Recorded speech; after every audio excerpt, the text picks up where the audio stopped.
the reason we don't do what we should do is going to come down to pleasure. It's going to come down to the way we feel, right? So as we grow up, we're used to going towards things that make us feel good. Food makes us feel good. Liking somebody makes us feel good. Sometimes working out and playing with people makes us feel good. So as we get older, like, we do things that make us feel good because that's what everyone pushes on you. Everyone pushes on you. What do you want to do? You just make sure whatever you do makes you happy. Whatever you do makes you happy.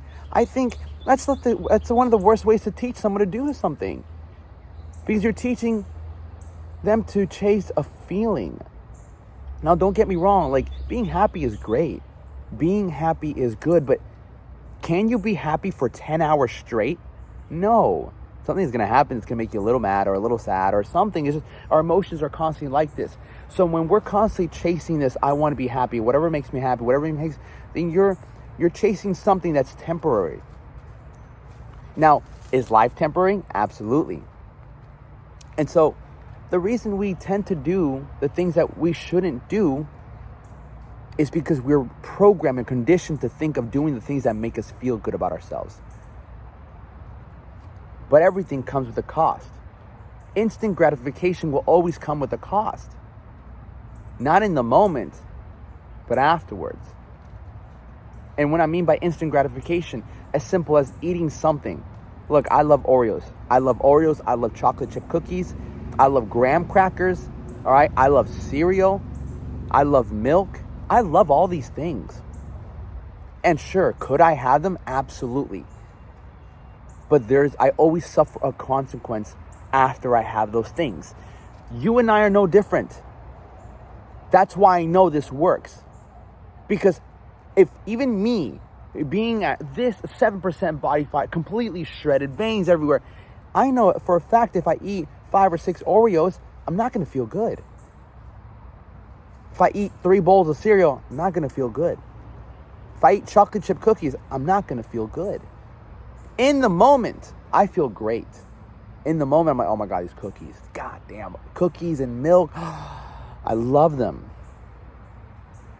But what about balance, Alex? Sometimes in life, depending on where you want to go in life, you can't have balance. You have to give up balance. But here's the thing.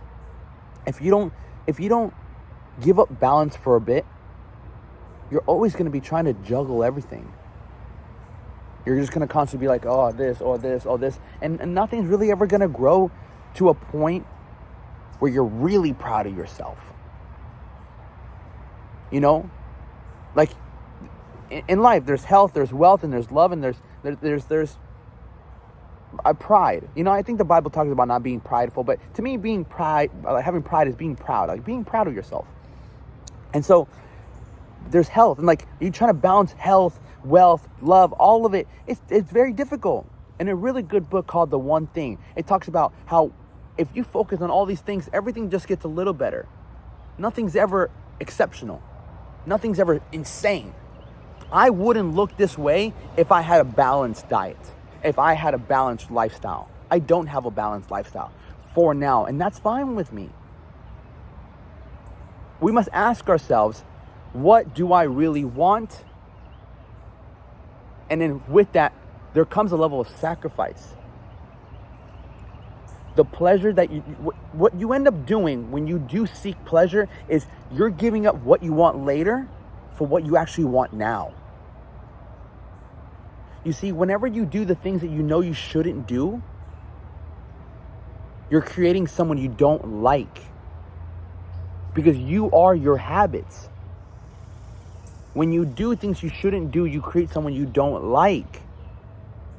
Imagine having a second version of yourself, and you're just looking at him, eating the foods you know he shouldn't be eating, not working out, not pursuing a bigger career than just himself. He's just strolling by. You'd be like, damn, that guy's fucking lazy. Like, if you saw him, man, that guy's jerking off at 2 o'clock in the afternoon. What the fuck is he doing? Bro, you're about to eat another pizza?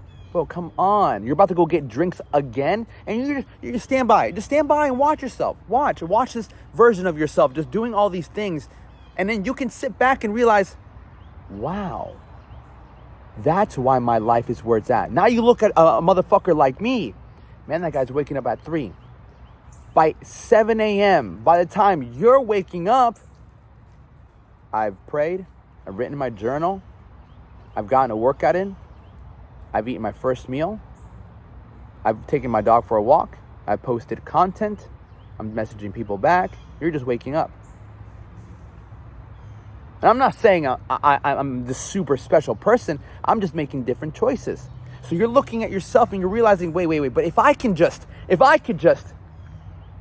decide to wake up a little bit earlier, if I can decide to say no to the drinks, if I can decide to say no to the pizza, to the burger, if I can decide to get somebody in my life that motivates me, inspires me, and disciplines me, and shows me a better way of living, my life will get better. See, you're only one person away from your life changing. I truly believe that.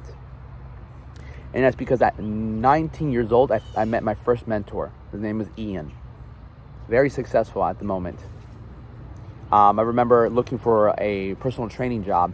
And when I was looking on Craigslist, I was working as at a restaurant. I was not a line cook. I was an expo at this fancy ass restaurant making like $13-14 an hour. And I was like, I'm just waiting to get this personal training job. I'm looking for a training job. And I found this training job on an ad where it said, hey, if you know boxing, it would be great. So I went there, I interviewed with him, and we're talking.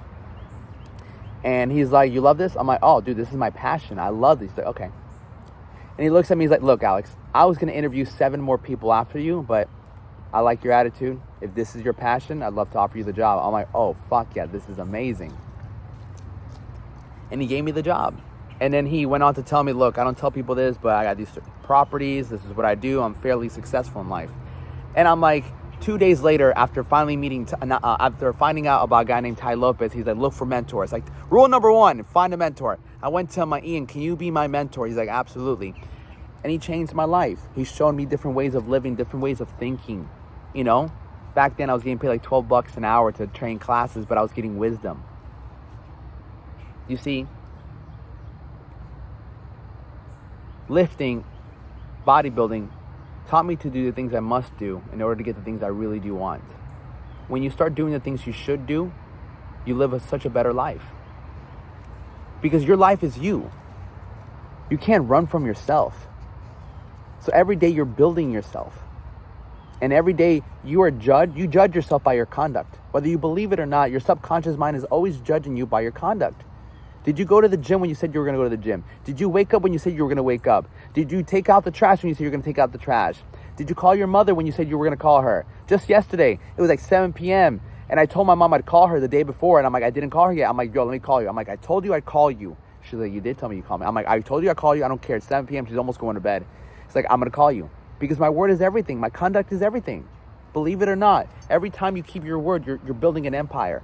And every time you don't stick to your word, you're tearing your empire down. Who are you when you don't keep your word? You're nothing. You're just a scumbag. You are a piece of shit. Because if you had a friend that every morning, hey, I'll meet you at the gym at 8 a.m.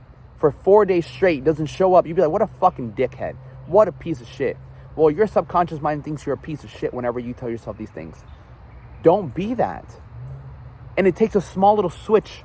Because if you're a piece of shit when you do that, you're an exceptional, amazing human being when you don't do that. When you keep your word, you're exceptional. You're amazing. You're awesome. But when you lie, you're a piece of shit. Don't be a piece of shit. Be exceptional. I believe you can. Thank you so much.